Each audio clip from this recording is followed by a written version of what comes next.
بسم اللہ الرحمن الرحیم۔ السلام علیکم۔ خلیفہ ہارون الرشید اپنے دربار میں بیٹھا ملک زبیدہ سے شطرنج کھیلنے میں مصروف تھا۔ بہلول پاس بیٹھے یہ سب کچھ اپنی آنکھوں سے دیکھ رہے تھے کہ اسی وقت جوبدار نے صدا دی، عالی جاں، ایک مچھلی فروش پیش ہونے کی اجازت چاہتا ہے۔ اجازت ہے؟ خلیفہ نے فوراً اجازت دے دی۔ مچھلی فروش اندر داخل ہوا اور کہنے لگا، عالی جاں، میں آپ کے لیے ایک عمدہ مچھلی لے کر حاضر خدمت ہوا ہوں۔ ہارون نے زبیدہ کی طرف دیکھا اور آہستہ سے کہنے لگا، یہ بیچارہ انعام کی تلاش میں ہمارے لیے مچھلی پکڑ کر لایا ہے، اس کو 4000 درہم دے دیے جائیں تو کیسا رہے گا؟ زبیدہ بولی، نہیں میرے سرتاج، ہرگز نہیں۔ یہ معمولی سا مچھلی فروش اس قابل نہیں کہ اتنی بڑی رقم اس کو انعام میں دے دی جائے۔ اس طرح تو اور بہت سے لوگ لائن لگا کر کھڑے ہو جائیں گے، پھر تو آپ اپنا سارا خزانہ خالی کر بیٹھیں گے۔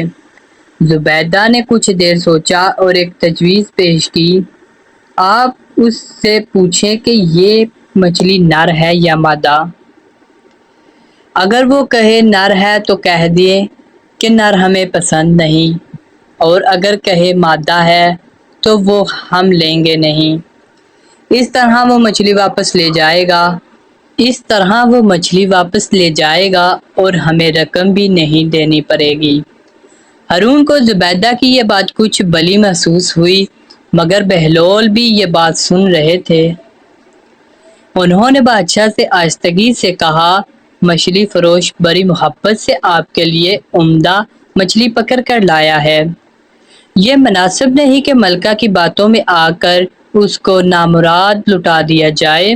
مگر بادشاہ نے بہلول کی ایک نہ سنی اور مچھلی فروش سے کہا، اچھا بتاؤ تو یہ مچھلی نر ہے یا مادہ؟ عالی جاں، یہ مچھلی نہ نر ہے نہ ہی مادہ، بلکہ یہ تو مخنث ہے۔ ہارون نے جواب سنا تو بے ساختہ ہنس دیا۔ اہل دربار بھی ہنسنے لگے۔ ہمیں تمہاری حاضر دماغی نے متاثر کیا، تمہیں شاہی خزانے سے 4000 درہم انعام میں دیے جاتے ہیں۔ مچھلی فروش درہم لے کر واپس پلٹا ہی تھا کہ ایک درہم زمین پر گر گیا۔ وہ پکڑنے کے لیے نیچے جھکا ہی تھا کہ زبیدہ پھر ہارون کے کان میں سرگوشی سے بولی، دیکھا عالی جاں، کتنا لالچی انسان ہے یہ مچھلی فروش کہ ایک درہم اگر زمین پر گر گیا ہے تو وہ بھی نہیں چھوڑا، جبکہ باقی سب تو اس کے اپنے پاس ہی تھے نا۔ کیا خبر کوئی اور ضرورت مند اٹھا کر اپنی ضرورت پوری کر لیتا؟ ہارون کو پھر یہ بات کھٹکھٹی اور فوراً مچھلی فروش کو پکڑ کر پیش کرنے کا حکم دے دیا۔ بہلول نے بھی ملکہ کی یہ بات سن لی۔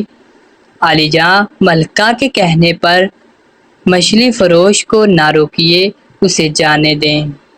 ہارون نے کوئی بات نہ سنی اور مچھلی فروش سے کہنے لگا، اے صیاد، ہمیں تیری یہ حرکت بہت ناگوار گزری کہ تیرے پاس 4000 درہم موجود تھے، پھر بھی تو نے جو ایک درہم نیچے گر گیا تھا وہ بھی چھوڑنا گوارا نہ کیا کہ شاید تم نہ اٹھاتے تو کوئی اور ضرورت مند اٹھا لیتا۔ عالی جاں، جان کی امان پاؤں تو کچھ عرض کروں؟ مچھلی فروش کہنے لگا، حضور والا، یہ غلام پست فطرت نہیں بلکہ نمک کی قدر کرنا جانتا ہے۔ میں نے اس لیے وہ درہم اٹھا لیا کہ اس کے ایک طرف قرآنی آیات کندہ ہیں، جبکہ دوسری طرف آپ کا اسم گرامی، تو پھر میں کیسے سوچ سکتا ہوں کہ وہ زمین پر پڑا رہے؟ وہ زمین پر پڑا رہے اور لوگوں کے پاؤں اس پر آتے رہیں۔ مچھلی فروش کی حاضر دماغی نے سارے دربار کو حیرت میں ڈال دیا۔ خلیفہ بے ساختہ بول اٹھا، واہ، بہت عمدہ جواب دیا شکاری تم نے، ہمیں بہت محظوظ کیا۔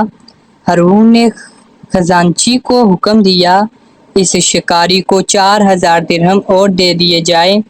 جب مچھلی فروش رخصت ہو گیا تو بہلول نے ہارون سے کہا، میں نہ کہتا تھا کہ شکاری کو بار بار نہ روکیں، اب وہ 4 کی بجائے 8000 درہم لے کر جا رہا ہے۔ ہارون نے ہنس دیا، واقعی مجھے تمہاری بات پر غور کرنا چاہیے تھا۔ تو ملتے ہیں ایسی مزید ویڈیو کے ساتھ، اس وقت تک کے لیے اللہ حافظ۔ اللہ حافظ۔